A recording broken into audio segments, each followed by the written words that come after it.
তো যেহেতু মেলাটা মানে শুধুমাত্র আলুর দম মেলা নয়, সেটা তোমার সবকিছু দেখে বুঝতে পেরে যাচ্ছ। দেখে নাও কাকার কাছে কত বড় বড় শাকালু বিক্রি হচ্ছে কাকার কাছে। কাকা কত করে শাকালুর দাম কত করে? শাকালুর দাম আছে 20 টাকা। 20 টাকা কিলো? মানে এগুলো ফ্রেশ শাকালু সব? হ্যাঁ ফ্রেশ শাকালু, এটা এক জমিতে হয়েছে 1 নম্বর। কি জিজ্ঞাসা করছে আপনাকে, কি জিজ্ঞাসা করছে? মানে মেলা স্পেশাল শাকা আলু 20 টাকা করে দাম। আর শসা কত করে কেজি? শসা 40 টাকা। 40 টাকা কেজি। আর ওই আর কি আছে?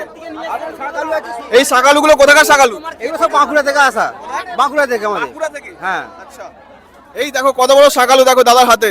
ঠিক আছে, কিলো 20 টাকা, কিলো 20 টাকা, তাই তো? আচ্ছা, এই মেলাটা কত বছর ধরে হচ্ছে বলতে পারবেন? অনেক বছর, আমার জন্ম থেকে হয়ে আসছে দেখছি। কত বছর? আমি জন্ম থেকে, আমার জন্ম হয়তো 35 বছর, কিন্তু আমার বুঝে নাও কত বছর ধরে হচ্ছে, কাকুদের জন্মের আগে থেকে হয়ে আসছে, বুঝে নাও। তো চলো তোমাদের আরো মেলাটা ঘুরে দেখাচ্ছি। প্রচন্ড রকম ভিড় গাইস,